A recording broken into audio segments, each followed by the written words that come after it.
உச்சநீதிமன்றம் ஜல்லிக்கட்டுக்கு தடை விதித்ததால் கடந்த 2 ஆண்டுகளாக ஜல்லிக்கட்டு நடைபெறவில்லை. இதனைத் தொடர்ந்து இந்த ஆண்டாவது ஜல்லிக்கட்டு நடக்கும் என்ற எதிர்பார்ப்பில் இருந்தனர் ஜல்லிக்கட்டு ஆர்வலர்கள். இந்த ஆண்டும் ஜல்லிக்கட்டு இல்லை என்பது அவர்களுக்கு பெரும் ஏமாற்றமாக இருந்தது. இதனைத் தொடர்ந்து ஜல்லிக்கட்டுக்கு அனுமதி கிடைக்கும் வரை போராட்டம் நடத்துவோம் என தமிழகம் முழுவதும் உள்ள மாணவர்கள், இளைஞர்கள் மற்றும் ஜல்லிக்கட்டு ஆர்வலர்கள் என அனைவருமே ஒன்று திரண்டு போராட்டம் நடத்தினர். இந்த போராட்டத்தினால் தமிழக முதலமைச்சர் பன்னீர்செல்வம் அவசர சட்டத்தை கொண்டு வந்தார்.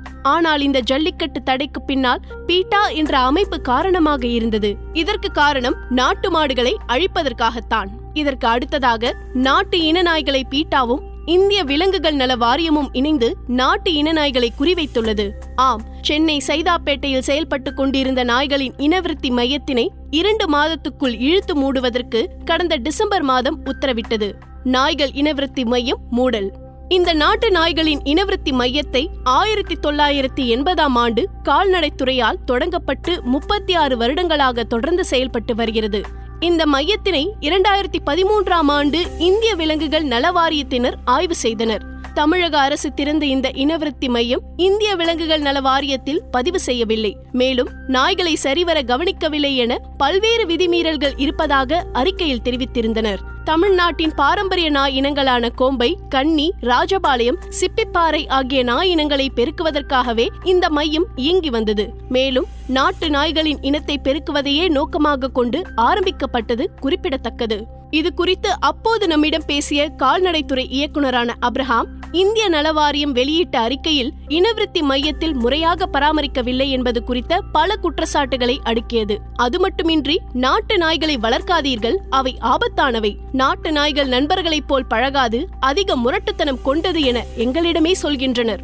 இதனால் தான் பீட்டா நிறுவனம் சார்பில் உயர்நீதிமன்றத்தில் வழக்கு தொடரப்பட்டது. அந்த வழக்கில் சைதாப்பேட்டையில் உள்ள நாய்கள் இனவிருத்தி மையத்தினை மூட வேண்டும், உள்ளே இருக்கும் நாய்களை எங்களிடம் ஒப்படையுங்கள், அதற்கு நாங்களே சிகிச்சை அளிக்கிறோம் என சொல்லப்பட்டிருந்தது.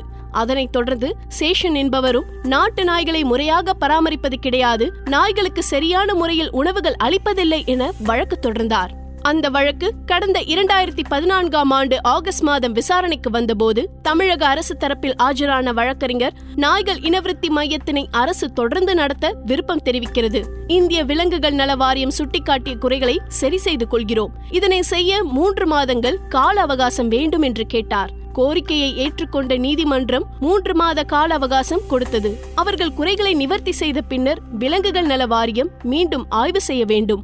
அப்போதும் குறைகள் சரி செய்யப்படாமல் இருந்தால் அந்த மையத்தை இழுத்து மூட வேண்டும் என உத்தரவிட்டதை தொடர்ந்து இனவிருத்தி மையமும் குறைகளை சரி செய்தது. ஆனால் மீண்டும் வழக்கு விசாரணைக்கு வந்தபோது இந்திய விலங்குகள் நல வாரியம் தனது ஆய்வறிக்கையை தாக்கல் செய்தது. அதில் இனவிருத்தி மையம் இன்னும் தாங்கள் சுட்டிக்காட்டிய குறைகளை சரி செய்யவில்லை என குறிப்பிட்டது. ஆனால் விலங்குகள் நல வாரியம் சுட்டிக்காட்டியிருந்த அனைத்தையும் நாங்கள் சரி செய்து விட்டோம். உதாரணமாக, ஒரு 20 நாயில் ஒரு நாய் மீது உண்ணி இருக்கிறது என்றால் அதை மொத்தமாக குற்றம் சாட்டுகிறார்கள்.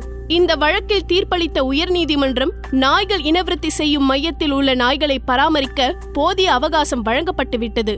ஆனால் அவர்களின் செயல்பாட்டில் திருப்தி அளிக்கவில்லை. எனவே இன்னும் 2 மாதங்களுக்குள் சைதாப்பேட்டையில் உள்ள நாய் இனவிருத்தி மையத்தை மூட வேண்டும் என உத்தரவிட்டது. எப்படி தடைகள் வந்தாலும் முறைப்படி கட்டாயம் திறப்போம்.